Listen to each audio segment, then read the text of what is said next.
Il y a une affaire Pétain. Pétain, vous le savez bien, a été condamné en 1945. Il y a des gens aujourd'hui qui considèrent que cette condamnation est injuste et qui voudraient obtenir sa réhabilitation. Si on pense à l'affaire Dreyfus, c'est exactement le contraire. Dans l'affaire Dreyfus, c'était un innocent qu'on avait déclaré coupable. Aujourd'hui, c'est un coupable qu'on veut faire passer pour innocent. Il y a un très gros mouvement qui se développe avec M. Izorni, enfin Maître Izorni, qui est un homme du reste respectable, qui a pris l'initiative de ce grand mouvement. Puis il y a surtout quelqu'un qui s'appelle Henri Amouroux, qui travaille bien, qui est un de mes anciens élèves de Bordeaux, qui a un peu évolué par rapport à ce qu'il était lorsqu'il était mon étudiant, et qui a fait à la radio française toute une série pour expliquer qui était Pétain, et qui écrit un livre en 8 volumes, je crois, il y en a déjà 4 qui sont parus, Les Français sous l'occupation, c'est très très bien fait. Seulement, la grande idée de mon ami Henri Amouroux, c'est ceci, on se trompe sur le maréchal Pétain, on a raconté que c'était un vilain bonhomme. En réalité, oui, Laval était son mauvais génie. Mais lui, le maréchal Pétain, c'était un très brave homme, qui n'avait jamais fait de politique, et qui, par sensibilité, c'est le mot d'Amouroux, par sensibilité, quand il a vu l'état où était la France en juin 1940, avec ce désastre, avec cette espèce de liquidation de la France, a fait don de sa personne à la France, pour tenter d'obtenir d'Hitler, par son prestige personnel, un peu moins de rigueur à l'égard de la France. Voilà le thème. À mon avis, c'est radicalement faux. Je vais essayer de prouver, preuve sur preuve, avec document sur document, que le maréchal Pétain est un homme qui, depuis 1934 au moins, et surtout à partir du Front populaire 1936, est quelqu'un qui avait résolu de modifier profondément la politique intérieure française, quelqu'un qui détestait la République, qui était convaincu loyalement que la République était le malheur de la France, qui détestait tout ce qui pouvait ressembler à du socialisme, et qui s'était dit qu'il faut absolument changer la politique intérieure française, au besoin même, en passant par un désastre. Dire une chose pareille, ça paraît scandaleux, quoi, le maréchal Pétain qui souhaitait un désastre, mais vous savez, c'est pas la première fois. Dans l'histoire française, il y a eu en 1870 quelque chose d'assez semblable, qui s'appelait aussi un maréchal, c'était le maréchal Bazaine, et qui carrément avait misé sur un désastre national.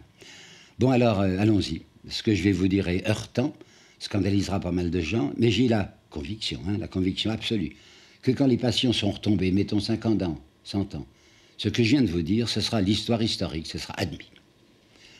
Alors pour piger l'affaire, il faut qu'on remonte assez loin, pas au déluge tout de même, mais en 1875. Pourquoi 75? Parce que c'est en 1875 que la France est devenue une république, officiellement une république. Cette histoire-là a l'air du reste d'un paradoxe. Qui est la Chambre, qui est l'Assemblée qui a décidé la République? C'est l'Assemblée qui avait été élue le 8 février 1871, 71, et cette Assemblée était en énorme majorité royaliste. Il y avait 750 députés, il y en avait 600 qui étaient des royalistes. J'entends bien qu'ils ne s'entendaient pas eux-mêmes très bien, il y avait les royalistes légitimistes, les royalistes orléanistes, mais enfin ils étaient royalistes, quoi. Alors comment se fait-il que ce soit cette Chambre royaliste qui décide, en janvier 1975, à une voix de majorité, que le régime sera la République? Ben, je vais vous expliquer. Tout vient d'un homme extrêmement astucieux, que j'aime pas, mais dont je salue l'intelligence, qui s'appelait M. Thiers. M. Thiers est très connu, vous savez, par la répression de la Commune, mais c'était un homme astucieux, et voici le raisonnement qu'il faisait. Il disait à ses amis de la Chambre, ses amis royalistes, moi aussi, j'ai été royaliste pendant longtemps, puisqu'il avait même été ministre Louis-Philippe. Et je vivais, disait-il, sur l'idée simpliste que la monarchie est le système le plus confortable, le plus sérieux pour garantir les choses importantes. Les choses importantes pour lui, c'était la sécurité des fortunes, que les nantis ne soient pas troublés, que les pauvres continuent à rester pauvres et que les riches puissent s'enrichir avec le travail des autres. Alors il avait dit, j'avais cru que c'était le système monarchique, puis je me suis aperçu que ce n'était pas vrai. Parce que dans le système monarchique, en principe, je dis bien en principe, c'est un homme qui dirige tout, la volonté d'un seul. Il a autour de lui des sujets. Mais ces sujets décident brusquement d'être plus des sujets, mais des citoyens. Ils se révoltent. Alors qu'est-ce qui arrive? C'est que la volonté du roi est brisée. Ça s'est vu en 1789, ça s'est revu en 92, ça s'est revu en 1848. Ça vient de se revoir, disait-il, en 70, lorsque les Parisiens ont proclamé la République. Alors j'ai donc été, disait-il, effrayé par l'idée républicaine, et puis j'ai réfléchi à ceci. Et il expliquait ça, vous savez, jour par jour à ses amis de la Chambre. Qu'est-ce que c'est que la République? C'est la démocratie. Qu'est-ce que c'est la démocratie? Suffrage universel, volonté nationale, comme on dit. Mais qu'est-ce que c'est pratiquement la volonté nationale? C'est la majorité des citoyens. Il suffit qu'il y ait la moitié pour 1, plus 1, et ça s'appelle majorité. Alors si cette majorité décide que le régime sera tel, ce régime devra être accepté par tout le monde comme étant le régime de la volonté nationale. Or, disait M. Thiers, est-ce que vous avez remarqué, toutes les fois qu'on a fait appel au suffrage universel, Vous remarquez ce qui s'est passé? Il remontait même assez loin. Je ne sais pas s'il le faisait, mais il aurait dû le faire en tout cas. Il aurait dû penser à 1792, quand pour la première fois il y a eu la République en France et qu'on avait voté les gens. Cette France de 92 était composée à, je ne sais pas moi, 98% de pauvres gens. 750 députés à la Convention. Mais savez-vous combien il y avait de représentants du peuple, enfin de pauvres gens, à cette convention de 750 députés? Il y en avait deux, vous entendez? Il y en avait deux prolétaires. Il y avait un Noël Pointe, qui était un ouvrier armurier de Saint-Étienne. Il y avait un quart d'heure de laine de Reims qui s'appelait Armonville. Tout le reste, hein, tous les gens qui composaient la convention, c'était notable. C'était des gens assis, importants, des riches, quoi. En 1848, en avril 48, de nouveau suffrage universel, on fait voter ces gens qui continuent à être en immense majorité des pauvres. Qu'est-ce qu'ils envoient? Ils envoient une chambre formidable, l'Assemblée nationale, qui sera prodigieusement réactionnaire et qui va essayer de détruire la République. Et troisièmement, disait M. Thiers, qu'est-ce qui vient de se passer de nouveau le 8 février 1971 pour élire la chambre dont nous faisons partie? C'est la même chose. Cette France, en immense majorité composée de pauvres gens, délègue qui? Délègue des riches, délègue des notables. Parce que d'abord, la paysannerie est à ce moment-là de 85% à peu près des Français. Des quantités de paysans sont analphabètes. Ils votent donc comme on leur dit de voter. Alors dans chaque coin de France, dans chaque district, dans chaque commune, les pauvres gens votent au vote poussé par les notables, c'est-à-dire par le médecin, par le notaire, par le curé, par le châtelain. Si bien que c'est formidable, vous vous rendez compte? Ce sont les pauvres eux-mêmes qui nous délèguent, nous les possédants, nous les notables, nous les riches, pour décider de la politique. Et nous sommes armés d'une puissance extraordinaire, puisque nous représentons, paraît-il, la volonté nationale. Alors comprenez, camarades, il disait, messieurs, vous comprenez à quel point c'est avantageux d'avoir la République. On aura une République conservatrice, et avec elle toute la puissance de la volonté nationale. Et on va constituer quelque chose qui s'appellera le centre-gauche. En réalité, ce sont tous les grands affairistes de la Chambre qui sont là. Hein. Tous ceux qui représentent des grosses puissances. Lui, M. Thiers, c'est le PDG des mines d'Anzin. Il y a le représentant des chemins de fer du Nord, c'était Rothschild. Il y a le représentant de la sidérurgie, ce sont des gens de l'Est. Et bien ça va constituer le centre-gauche. Pourquoi gauche? Ben justement, pour faire républicain. Et à ce moment-là, le clivage, ça a duré très longtemps, vous savez. Le clivage entre droite et gauche en France, c'était la religion. Alors on va se décider, se donner, s'affirmer comme des anticléricaux. Et je reconnais qu'il y avait bien besoin de faire de l'anticléricalisme.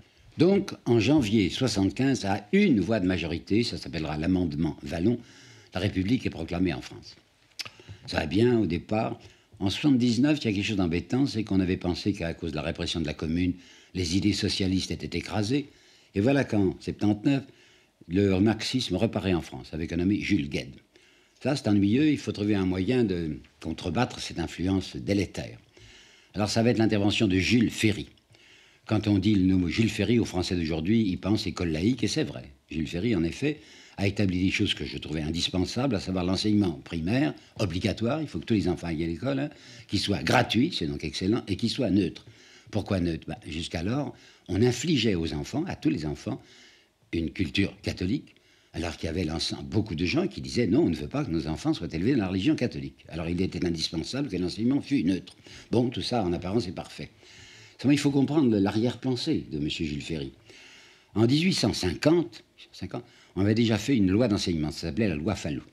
Cette loi Fallou avait mis pratiquement l'enseignement total de la France sous le contrôle du clergé. Parce qu'à ce moment-là, l'Église était très écoutée, et que même les plus violents athées, comme M. Thiers, disaient c'est excellent que les curés aient l'âme des enfants en leurs mains, parce qu'on va demander aux prêtres d'enseigner avant tout aux petits pauvres le respect des hiérarchies sociales, hein, la résignation. Alors c'est amusant de penser que les pires athées, et Victor Hugo disait, ce sont les athées de la nuance catholique, qui sont tout à fait méprisants à l'égard du christianisme, disent c'est excellent qu'il y ait encore des imbéciles qui y croient, et ça avait marché pendant un certain nombre d'années. Mais ça, c'est 1850. Hein. Entre 1850 et 1879, où nous sommes, au moment de Jules Ferry, les gens ont cessé très largement d'y croire. Hein. Il y a une déchristianisation énorme en France. Alors on ne peut plus compter sur les curés pour se faire obéir. C'est pourquoi il va inventer, Jules Ferry, un nouveau corps d'instituteurs. Et ces instituteurs vont avoir pour mission précise, il y a toutes sortes de circulaires là-dessus, de faire la même chose que les curés en 50, c'est-à-dire votre premier devoir, c'est d'apprendre aux petits pauvres le respect des hiérarchies sociales. On ne dira pas le mot résignation parce qu'il fait un peu clérical, mais l'obéissance aux notables. C'est ça l'histoire Jules Ferry. On pourrait dire que ce Jules Ferry, c'est un Fallou laïque. Bon, alors ça marche bien, c'est très bien. Et toutes les élections suivantes sont parfaites. 1899, voilà un ennui, c'est l'affaire Dreyfus, une affaire passionnelle. On voit beaucoup d'étudiants à Paris qui deviennent très républicains, très à gauche. On voit une partie même de l'opinion ouvrière qui manifeste en juin 99. Pour la première fois en France, on voit une manifestation où ouvriers et intellectuels sont ensemble. On ne verra plus guère ça avant mai 68. Hein. Très effrayant, ça va très mal. Alors on va constituer une politique de défense, on appellera ça la défense républicaine. C'est un nommé Waldeck-Rousseau qui va prendre le pouvoir. Je l'ai pris longtemps pour un radical, mais non, c'est un homme du centre-gauche, Waldeck-Rousseau. Il prend le pouvoir, il annonce une défense républicaine qui sera naturellement très anticléricale, et il le fallait, parce que la plupart, 95%, des catholiques dans l'affaire Dreyfus avaient été contre Dreyfus, c'est-à-dire contre la vérité. Alors on va faire une violente politique anticléricale, excellente en soi, mais de nouveau une politique alibi. Car pour M. Waldeck-Rousseau, ce qui est très important, c'est de diriger l'effort ouvrier dans une direction qui ne soit pas dangereuse. On leur fait manger du curé plutôt que faire manger du banquier, parce que c'est beaucoup plus facile. Alors, de nouveau, vous avez l'alibi anticlérical. Les élections suivantes, 1902, 1906, 1910, tout ça est parfait, ça marche très bien.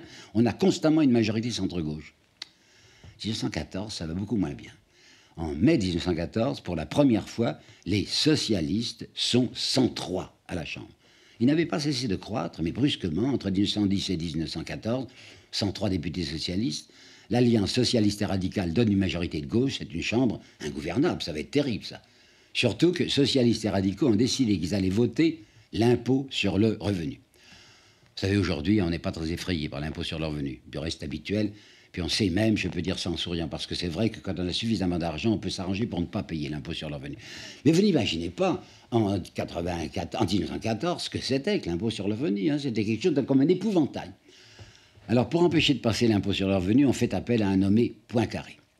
M. Poincaré est devenu très célèbre, président de la République, c'est le Lorrain, vous savez, c'est l'homme de l'Est-Lorraine. Mais il faut savoir qu'ici on fait appel à lui en 1912, parce qu'on sentait que les élections allaient mal tourner, c'est parce que, en 1895, ce M. Poincaré s'était manifesté au premier rang de l'opposition quand un ministère qui s'appelait Léon Bourgeois et qui était beaucoup plus bourgeois que radical, celui-là, Léon Bourgeois, en 1995, avait osé pour la première fois mettre dans son programme l'impôt sur le revenu. Alors on avait vu surgir cet inconnu, Poincaré, qui ne s'était pas contenté d'une ou deux manifestations, mais si je ne me trompe pas, 5 discours à la Chambre, avec un extrême emportement contre l'impôt sur le revenu, où il disait c'est l'Inquisition, c'est le viol du secret des fortunes, nous n'en voulons pas. Bon, alors 1914, hein, ça devient très dangereux, on fait appel à Poincaré, parce qu'à ce moment-là, la guerre menace, c'est parfaitement vrai. Je viens de le dire, Poincaré, Bar-le-Duc, c'est un Lorrain. Comme on pense à la revanche, comme on pense à la reconquête de la Lorraine, on va mettre en avant ce tricolore Poincaré, alors qu'en réalité, s'il est là, c'est surtout pour empêcher de passer l'impôt sur le revenu. 7 juillet 1914, hein, vous savez que la guerre c'est en août, hein, 7 juillet 1914, la Chambre vote l'impôt sur le revenu. Ça, c'est très dramatique. Mais heureusement, je dis heureusement avec cynisme, la guerre va éclater. Et si je dis heureusement, c'est que je m'appuie sur les paroles imprudentes d'un général trop bavard, il y en a comme ça. Un général Rebillot, qui était à la retraite, et qui, dans ce journal d'extrême droite, La Libre Parole, dirigé par l'antisémite Drummond, le 13 décembre 1914, va écrire ce qu'il n'aurait jamais dû écrire parce que c'était beaucoup trop nu, presque obscène. Il va dire, général Rebillot, au printemps, la situation était perdue. Ça veut dire pour les honnêtes gens, enfin pour les gens de bien. Et on n'est pas un gens de bien si on n'a pas du bien. Alors la situation était perdue au printemps 1914. Par bonheur, écrit-il, la Providence, qu'est-ce qu'elle vient faire là? La Providence va inspirer à Guillaume II l'idée de nous attaquer. Ça veut dire, c'est la guerre, et quand c'est la guerre, on ne parle plus de ces petits problèmes misérables de finances ou de politique, on parle de défense nationale, plus question de l'impôt sur le revenu, et effectivement, il avait bien été voté, mais il ne sera appliqué très faiblement qu'en 1916, et il y a même des gens qui ont l'intention de le détruire lorsque la guerre sera gagnée. Par conséquent, la guerre a sauvé la société bourgeoise, hein, la société des honnêtes gens, c'est comme ça qu'ils s'appliquent eux-mêmes, et on aura en 1919 une chambre admirable qui s'appellera la chambre du bloc national. Sur ce bloc national, j'ai quelque chose à vous apporter. Le mot national fait toujours très bon effet. Du reste, le maréchal Pétain le reprendra à son compte avec sa révolution nationale. Mais en fait, ce bloc national, son nom véritable, savez-vous ce que c'était? C'était Union des intérêts économiques. Alors là, c'est parfaitement clair. Hein. Ce mot Union des intérêts économiques, ça n'est pas assez populaire, tandis que bloc national, ça fait un effet splendide. Alors on a une chambre magnifique, on a présenté surtout des anciens et des officiers, si possible, bien pensant naturellement. On appellera la chambre Bleu Horizon, puisque c'est le costume des militaires. Ce sont presque tous des médaillés, d'anciens combattants, des blessés qui sont à la chambre. Une chambre magnifique, formidable, la chambre de 19, elle est parfaite. Mais voilà qu'en 1924, les choses vont prendre un autre aspect. Il y avait un problème terrible, un problème financier pour mon pays, enfin pour la France, qui était le problème des dettes de guerre. Nous avions dépensé, quand je dis de quoi l'État français, avait dépensé des sommes colossales pendant la guerre et il s'agissait de faire face à ces dettes. Alors la question était de savoir qui allait payer ces choses-là. Et Clémenceau, qui était vraiment le père de la victoire, vous savez, qui avait combattu énergiquement et qui avait apporté la victoire à la France, Clémenceau était persuadé qu'il allait obtenir très facilement sa nomination à la présidence de la République. Il se présente, il veut l'Élysée. Mais Clémenceau est en même temps un homme qui a conservé quelques idées libérales, quelques idées de gauche, et qui, dans un discours en novembre 1919, à Strasbourg, dit il y a deux choses à faire. Il faut appliquer pour de bon l'impôt sur le revenu. Il faut appliquer aussi une loi qui est du 1er juillet 1916 sur les bénéfices de guerre. Épouvantable. Quand un homme comme Clémenceau se met à dire impôt sur le revenu et bénéfices de guerre, c'est pas possible. Alors il sera battu, c'est pas lui qui va être président de la République, c'est un nommé de Chanel dont les enfants sont élevés dans l'école libre, donc c'est parfait. Clémenceau aura perdu l'Élysée parce qu'il a osé parler, pour oser dire, que les gens qui ont de l'argent, doivent faire face aux dettes de guerre. M. Poincaré, lui, a une toute autre idée. Pour les dettes de guerre, il faut s'arranger pour que tout le monde les paye, c'est-à-dire les pauvres gens, Alors comment est-ce qu'on fait? Eh bien, les impôts indirects. Il va inventer ce qu'il appelle, avec une formule charmante, le double décime, ce qui veut dire simplement augmentation de 20% des impôts indirects, si bien que c'est toute la population française qui sera appelée à payer davantage pour combler ses dettes de guerre, afin que les grands riches, les grands possédants ne soient pas inquiétés. Eh bien, c'est comme ça qu'il a réussi son opération, mais néanmoins, vous savez, il y a pas mal de gens qui ne sont pas contents. Naturellement, les gens qui se disent tout le monde a gagné la guerre, et puis en plus, il faut encore que ce soit nous, les pauvres, qui payent les dettes de guerre, si bien que se constitue un cartel des gauches, c'est le mot, un cartel des gauches, une alliance socialiste et radicale. J'en parle d'autant plus qu'à ce moment-là, j'étais déjà étudiant, je votais, j'ai participé véhémentement au cartel des gauches, avec en tête un nommé Édouard Herriot, maire de Lyon, et qui va effectivement prendre le pouvoir. Mais 1924, le cartel des gauches a gagné, c'est donc M. Édouard Herriot qui est président du Conseil. Je l'ai connu, vous savez, j'étais beaucoup lyonnais, j'ai fait mes études à Lyon, je l'ai entendu maintes fois, et même j'étais allé le voir. Édouard Herriot est un honnête homme, je crois. Ce n'était pas du tout un vendu, absolument pas. C'est pas un type corruptible. Seulement, c'était un phraseur, vous comprenez? C'était un homme qui était d'autant plus sonore qu'il était plus creux. Alors, quand il faisait semblant d'être un républicain intransigeant, il était républicain. Mais touché aux structures sociales, ça, pas question. Il y avait cependant de son cabinet, puisque c'était un cabinet radical et socialiste, un nommé Renaudel, qui était socialiste, et qui avait prononcé une phrase impardonnable.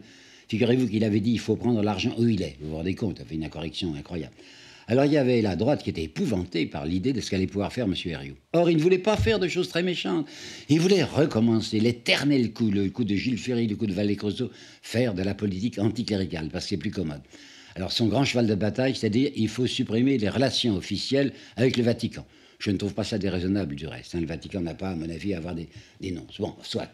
Mais enfin, quand il lançait ses troupes contre les curés, de nouveau, c'était pour éviter qu'elles ne se précipitassent contre les structures économiques et sociales qui étaient intouchables. Figurez-vous que c'est un membre de l'Institut, un homme très convenable, qui s'appelle Chastenay ou Châtenay, je ne sais pas comment ils font prononcer, qui a fait une histoire de la Troisième République. Et je vous le répète, Institut, monsieur très bien. Et bien c'est lui, dans son histoire, qui avoue avec une grande gentillesse, ce que j'appellerais cynisme, que c'est la Banque de France elle-même qui a provoqué la chute d'Herriot. Ce sont les régents de la Banque de France qui ont provoqué la chute du franc, l'évasion des capitaux, afin que le franc tombe et qu'on puisse dire, voyez, M. Herriot, quand il est au pouvoir, c'est épouvantable. Alors figurez-vous que cette chambre de 1824, étant la majorité de gauche, va voir reparaître qui, en 1926? Poincaré. Une chambre de gauche, 2 ans plus tard, à un ministère de droite. C'est un triomphe assez insupportable, et en 1932, pour la 3e fois, on va avoir une chambre de gauche. Alors ça ne va plus du tout. Vous vous rappelez ce que je vous avais expliqué de la politique de M. Thiers, qui disait la République sera forcément conservatrice, le suffrage universel est docile, les pauvres votent toujours pour les notables, c'est-à-dire pour les riches. Or, de plus en plus, les pauvres commençaient à se dire qu'ils pouvaient bien envoyer des représentants à eux. Alors ça ne va plus. Et autant on était parlementariste, si je puis dire, vers 1875, autant, autour des années 1930, on commence à faire de l'anti-parlementarisme. Et je me rappelle parfaitement qu'il y avait des voitures en France qui portaient une inscription derrière « Je ne suis pas député », comme si le fait d'être député était déjà déshonorant. Alors cet anti-parlementarisme est appuyé par le fait qu'il y a à l'extérieur de la France des régimes qui viennent de surgir ou qui vont surgir très engageants. À partir d'octobre 1922, il y a en Italie le fascisme, marche sur Rome, octobre 1922, le fascisme a balayé la démocratie. Et voilà qu'en janvier 1933, quelque chose d'encore bien plus intéressant, cette fois pas de l'autre côté des Alpes, mais de l'autre côté du Rhin, avec un homme Hitler qui lui aussi veut balayer la démocratie. Alors les anti-parlementaires français se disent, mais c'est très intéressant, on pourrait peut-être faire quelque chose de semblable. Il existait déjà des ligues en France. Il y avait une vieille ligue d'action française créée, je crois, en 1908, surtout avec des étudiants, c'était des chahuts, vous savez, c'était pas très important. Mais dans les années où nous sommes, là, vers les années 30, la Ligue d'action française réunit des adultes et des gens décidés à se battre et devient une ligue importante et dangereuse. À côté, vous avez les Croix de Feu, ligue a été inventée par le colonel Comte de Larocque. Au début, c'était vraiment Croix de Feu, des gens qui ont été décorés au feu. Puis peu à peu, pour grossir ses effectifs, il accepte les parents des Croix de Feu, les fils des Croix de Feu, enfin, grande organisation qui ne se déclare pas fasciste, je ne dis pas qu'ils étaient fascistes, mais extrêmement anti-républicains. Vous avez à côté la Ligue de la Solidarité Française, qui elle avait été créée par un parfumeur qui s'appelait M. Coty, qui avait mis la main sur le Figaro. Il arrive quelquefois, comme c'est des gens importants, mettre la main sur le Figaro. Alors, cette Ligue de la Solidarité Française a des militants très actifs. Et puis, vous avez à côté la Ligue des contribuables. Ça, c'est une pure merveille, créée par un monsieur, le maigre du Breuil, je crois. La Ligue des contribuables, c'est-à-dire que ces malheureux contribuables que la gauche avait essayé de défendre, on va les précipiter contre la gauche, c'est-à-dire faire servir les victimes au triomphe de leurs exploiteurs. Toujours est-il que les ligues se font entendre et qu'elles ont à leur disposition 3 hebdomadaires dont vous ne mesurez pas l'influence. Je me rappelle ça très bien, il y avait Candide, il y avait Gringoire, j'avais Je suis partout. À Candide, vous aviez un nommé Gaxotte, qui est aujourd'hui très vieux, mais qui est toujours de l'Académie française. Et à Je suis partout, vous aviez un jeune homme, plein de talent du reste, qui commençait à se faire connaître et qui s'appelait Brasillac. Ben, ces 3 hebdomadaires avaient environ, je ne l'exagère pas, 2 millions de lecteurs par semaine. Ça compte. Alors vous avez les ligues, vous avez les hebdomadaires, vous avez un grand mouvement assez profond avec des tas de pauvres gens qui marchent. On appellerait ça aujourd'hui des poujazistes, si vous voulez, qui marchent contre la République. L'occasion à saisir, ça va être l'affaire Stavisky. Oui, c'est une affaire assez moche. Stavisky est un escroc qui avait bénéficié de beaucoup d'appuis politiques, et en particulier, dans l'affaire Stavisky, 4 députés, dont un ministre, le ministre des colonies, étaient compromis, tous les 4 radicaux. C'est vrai que c'est assez scandaleux, mais je dois vous dire, il faut le savoir, qu'il y avait eu quelques années auparavant, c'était en 1931, oui, l'affaire Oustrik, où des parlementaires nombreux avaient été compromis dans une histoire d'escroquerie également. Malheureusement, enfin, entre guillemets, c'était tous des parlementaires de droite, y compris M. Tardieu. Alors politiquement, on n'en avait pas tiré d'argument. Tandis que maintenant, avec 4 radicaux qui sont compromis dans l'affaire d'escroquerie, c'est magnifique. Alors vous aviez, en janvier 1934, après le suicide ou assassinat de Stavisky, vous avez un mouvement très violent, très puissant, avec l'Action française d'une part, qui fait des séries d'articles appelant les gens à la lutte contre la République égale escroquerie. Et vous avez un nouveau venu, qui s'appelle Philippe Henriot, député de Bordeaux, que j'ai personnellement connu, une grande gueule, si je puis dire, mais un réel talent oratoire, et qui 3 fois, en janvier 1934, à la tribune de la Chambre, annonce qu'il faut balayer la République. Et ça va aboutir à quoi? Bien, une chose assez dramatique qui s'appelle, vous le savez sans doute, le 6 février 1934. C'est une journée sinistre, une journée noire et sanglante. Ce jour-là, environ 40 000 personnes étaient place de la Concorde, surtout des gens d'Action française. Et puis de l'autre côté, c'est-à-dire place de Bourgogne, de l'autre côté de la Chambre des députés, il y avait les Croix de Feu. Ces gens en voulaient, si je puis dire. Enfin, ils voulaient essayer d'entrer dans la Chambre, de balayer la Chambre et de remplacer ça par je ne sais quel gouvernement plus ou moins fasciste. J'ai oublié de vous dire que Brasillac, lui, si Larocque n'acceptait pas le mot de fasciste, Brasillac s'annonçait publiquement et ouvertement comme fasciste. Il y avait aussi là un certain nombre d'anciens combattants qu'on avait surexcités parce qu'on avait diminué, le gouvernement avait diminué les pensions des anciens combattants. Et il y avait l'armée dans l'ensemble n'a pas bougé, mais il y en avait un pourtant, un vieux maréchal, qui essayait de se mettre en avant, qui s'appelait le maréchal Lyautey, et qui en 1924 avait déjà proposé un putsch militaire. Il avait eu l'adhésion de Foch, il avait eu l'adhésion de Franchet d'Espéré, puis il n'avait pas osé se lancer. Enfin, il faut savoir que ce maréchal Lyautey était derrière en se disant, si vous avez besoin de moi, j'emmène les anciens combattants. Toujours est-il que 6 février, c'est sérieux, il y a des types d'Action française surtout qui ont mis au bout de leur canne des lames de rasoir, avec lesquelles ils coupent les jarrets des chevaux des gardes républicains qui sont là. Le pont de la Concorde est menacé, on a beau mettre des rangs de gardes, les gens attaquent, envoient des pierres, les types reculent. Et puis derrière, il y a les Croix de Feu. Et derrière la Chambre, il y avait, c'était une absurdité, il y avait qu'un rideau d'agents de police, un rideau, un policier de tous les mètres. Puis environ 3500, vous m'avez entendu, 3500 gars de Larocque qui n'avaient qu'un pas à faire en avant, ça y est, ils entraient dans la Chambre et ils balayent la République. Eh bien, la République a été sauvée par hasard à 18h30, figurez-vous. À 18h30, les types de Larocque étaient là, tout prêts à entrer, à avancer. Et stop, c'est Larocque qui leur dit, bougez plus, n'avancez pas. Pourquoi? Parce que Larocque ne s'était pas entendu préalablement avec Maurras sur la constitution d'un gouvernement provisoire, que Larocque ne voulait pas travailler au bénéfice de M. Maurras et que Maurras ne voulait pas travailler au bénéfice de M. Larocque. C'est comme ça que la République a mystérieusement été sauvée. Néanmoins, il y avait eu des tués. Hein. Il y avait eu 16 tués, il y avait eu 600 blessés. Enfin, c'était une affaire extrêmement grave. Et le président du Conseil s'appelait M. Édouard Daladier. Il pouvait rester en place. Hein. Il avait une majorité parlementaire considérable. Il n'avait pas du tout besoin de démissionner. Il n'ose pas rester en disant, enfin, on lui dit, vous avez les mains couvertes de sang, alors il faudrait mieux mettre quelqu'un d'autre à votre place. Le voilà qui démissionne à la suite du 6 février. Et ce qui va faire dire plus tard, en 1941, à M. Brasillac, dont je vous ai déjà parlé, le 6 février fut l'aube du fascisme en France. Intéressant cette phrase. L'aube, ça veut dire le soleil n'est pas encore levé, mais il commence déjà à apporter sa clarté dans le ciel. L'aube du fascisme. Pourquoi? Mais parce que la droite va encore gagner. Qui est-ce qu'on va appeler au pouvoir? On va appeler au pouvoir un nommé Doumergue. Ça ne vous dit rien aujourd'hui. Mais il faut savoir que Doumergue était très classé. En 1924, lorsqu'il s'agissait de remplacer le président de la République, qui s'appelait Mitterrand, qui s'était compromis dans le bloc national, et à ce moment-là, un président de la République ne devait pas faire de politique, ça a changé depuis.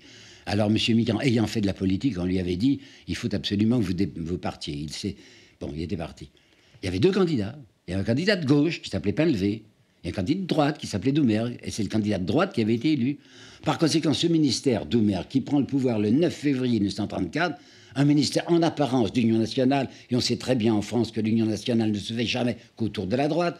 Là, vous aviez ce gentil monsieur Herriot qui avait accepté tout de suite. Vous aviez à l'extrême droite monsieur Tardieu. Vous avez un gouvernement dit national, d'union nationale. En fait, un gouvernement de droite. Ainsi, pour la troisième fois, une chambre de gauche aboutissait à un gouvernement de droite.